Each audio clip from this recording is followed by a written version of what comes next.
There's something really special about being the first one awake, getting your car keys and jumping in your car, hitting the road, and the roads are empty. It's just you and truckers doing their jobs. It's just really, really, really special. And it's more special when you're setting off for something exciting like a road trip, which is what we're doing today. Ladies and gentlemen, viewers of Daniel Drives, welcome to day one of our European adventure.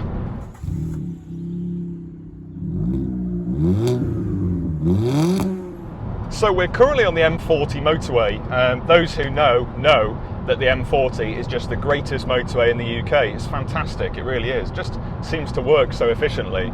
And we're en route to Dover Ferry Port, where we're going to get the ferry to Dunkirk, and then we're driving straight away to the Nurburgring. It's a long day today, and we left home in Cheshire about 3:30 in the morning. It's now 5:30 in the morning, and we've got probably another 2 or 3 hours, would you say, to Dover. So taking it easy. This car is just chewing through the miles, got the cruise control at 70 officer.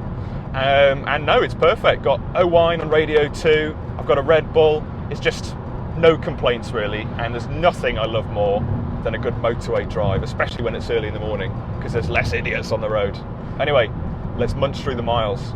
Right, so after 3 hours of non-stop driving on the motorway, car's handled it perfectly, and so have I.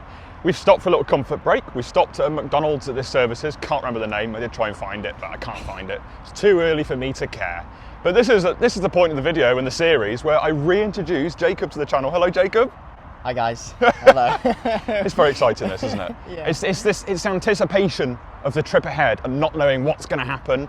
I mean, it all could go catastrophically wrong. We could end up in a wall in the Nurburgring. The engine could fail doing 120 on the autobahn, or it could be absolutely perfect and nothing could go wrong. Yeah. I mean, what could possibly go wrong? I've jinxed it forever now, haven't I? Yeah, you have. We've got how long? An hour and 20 to Dover now. To the ferry. And that gives us about half an hour leeway really to get checked in with DFDS, Dufdus, and get through all security and stuff. I'm sure Border Force will see 2 teenagers in a BMW and go, they need searching. Yeah, we'll get to our ferry and board. And for me, that's the most exciting part of the trip, is actually getting on the ferry, because I just love a ferry. I grew up traveling to and from France all the time, and it's just a big part of my childhood. So really excited. But are you in a decent level of comfort in this car? It's fantastic. Yeah, it is. The seats all recline and it's nice, heated seats as well. We've now got Scott Mills and radio 2 as well. Just, yeah, couldn't be going better. And I've got flat white. Pan over to me.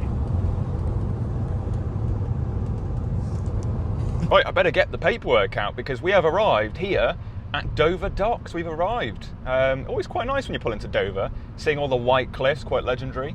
I've cracked open the sunroof. Life's good. It's actually 21 degrees already, and it's not even 9 in the morning. It's 24 past 8. But we're getting in.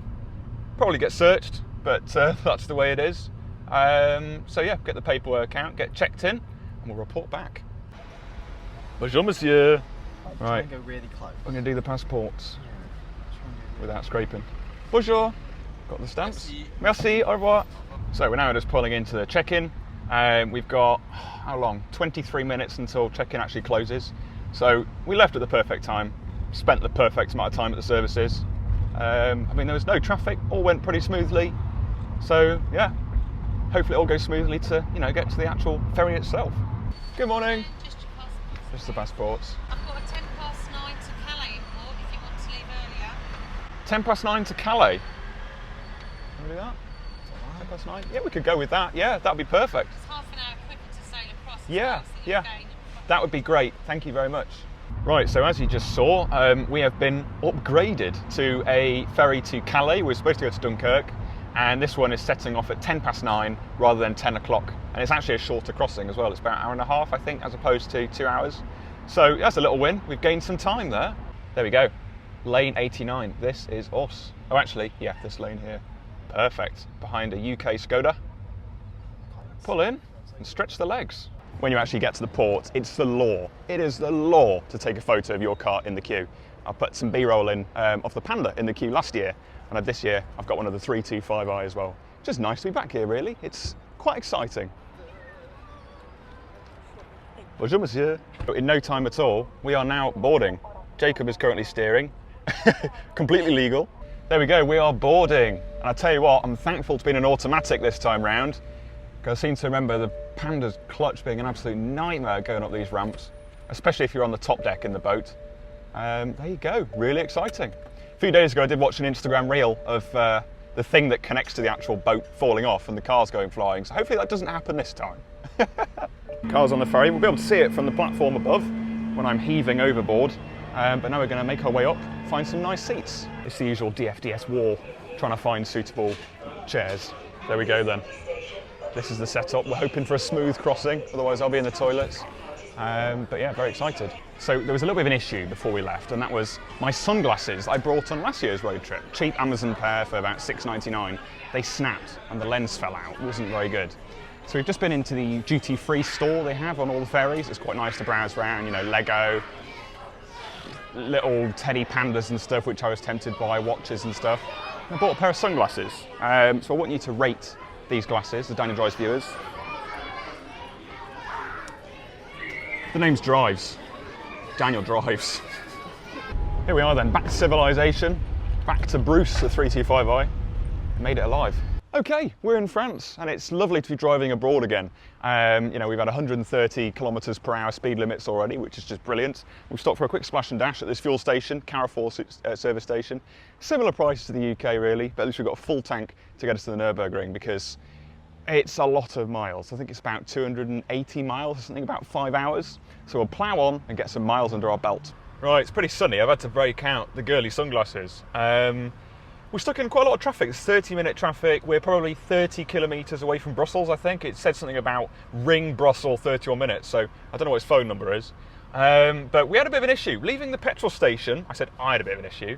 I lacked a bit of talent, and I curbed my rear wheel. I'm actually really gutted. I'm kind of slowly getting over it, but it's probably going to take a few more weeks. Yeah, I've never curbed a wheel in my life. These wheels were fully refurbished when I bought the car 3 months ago, and I've completely done the rear wheel in. I say completely, it's not horrific, but it is something I want to get sorted ASAP when I get home, because it's going to bug me. These things happen, unfortunately. Cars are meant to be driven. Just got to get on with it, really. At least it's drivable. I was really worried, actually, that it punctured the tyre, but it's holding air and everything, it's fine. So yeah, we'll press on. We've got some good songs, bit of REM. You know, it's great, really. Air conditioning, sunroof tilted. Right, from setting off this morning, it's been almost 15 hours on the go. Driving, ferries, weeing, not throwing up, thankfully. And we have now arrived kind of in the area of the Nürburgring, and boy, can you tell. Cameraman Jacob, pan the camera to the front and just take in the greenery. I mean, there's a lot of rain around here, and you can tell, because all of the grass and trees and just everything just seems so well fed and hydrated. I'm going to be the only one that comes to near the Nürburgring and talks about how hydrated the trees are. But I mean, the roads around here are stunning. This road I do remember from the Panda last year, a very, very fun road. More fun in a little Panda that weighs nothing than this, it's quite heavy. But this car has been nothing but a pleasure. It really has. It's made the journey so easy. I've just realised I've got no sat-nav, have I? I'm guessing we're straight on. No, it's been perfect. We did get a little stretch of Autobahn. We did take it legally to 120 miles per hour, which was just insane. We will get an Autobahn run filmed, hopefully, some point this week. It'll be good fun. But yeah, let's get to our Airbnb. Let's do a room tour. Wow, it's like it's 3 AM again. It's gone dark. We'll come out this tunnel and you're greeted with just such a stunning view. It's so hilly here. Yeah, it explains why the Nürburgring goes up and down so much. You don't see it when you see the Nürburgring on camera. You don't really get that sense of kind of elevation change. But honestly, this whole area is just full of it. Wow, wow, wow. What an insane view we have here for our first couple of nights in Nürburg.